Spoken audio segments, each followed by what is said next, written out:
बातमी माथेरानमधून पर्यटकांची लूट करण्यात आल्यामुळे माथेरान बेमुदत बंद करण्यात आलेला आहे। घोडे सफारी पार्किंगसाठी पर्यटकांची लूट केली जात होती। माथेरान पर्यटन बचाव समितीने बंद पुकारलेला आहे। रायगड जिल्ह्यामधील थंड हवेचं ठिकाण असलेलं माथेरान हे आजपासून बेमुदत बंद राहणार आहे। माथेरानमध्ये पर्यटकांची लूट होत असल्याच्या मुद्द्यावरती हा बंद पुकारण्यात आलेला आहे। इथे येणारे पर्यटक, ब्लॉगर आणि सोशल मीडिया इन्फ्लुएन्सर यांनी या प्रकरणी सोशल मीडियावरती आवाज उठवला होता। माथेरानला जाण्यासाठी लागणाऱ्या घाटाच्या सुरुवातीला नेरळ येथे पर्यटकांच्या वाहनांकडून 500 रुपये आकारले जातात। त्याचबरोबर घोडेवाले, पार्किंगवाले यांच्याकडून अधिकचे पैसे आकारले जात असल्याची तक्रार केली गेली होती आणि यावरून माथेरान पर्यटन बचाव समितीने हा बंद पुकारलाय।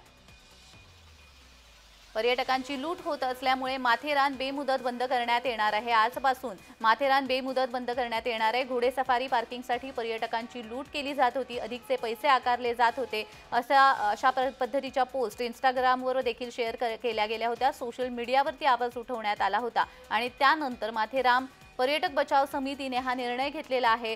घोडे सफारी पार्किंगसाठी पर्यटकांची लूट होत होती आणि त्यामुळेच बेमुदत बंद माथेरान करण्यात आलेला आहे। माथेरान पर्यटन बचाव समितीने हा बंद पुकारलाय।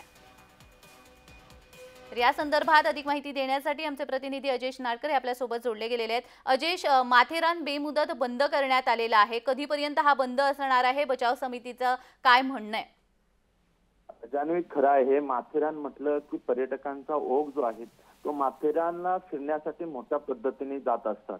मग मुंबई असेल, पुणे असेल, या ठिकाणावरून पर्यटक जे आहेत ते माथेरानला पसंती देत असतात। मात्र ही पसंती देत असताना पर्यटकांची त्या ठिकाणी होणारी आर्थिक फसवणूक लक्षात घेता आज जो आहे तो पर्यटक बचाव समितीने बेमुदत संप ठेवला आहे माथेरानसाठी। कारण येणाऱ्या पर्यटकांकडून आर्थिक फसवणूक वारंवार काही ठिकाणी होत असल्याचे निदर्शनात आल्याच्या नंतर ह्या बंदचा हत्यार या समितीने उपसला आहे।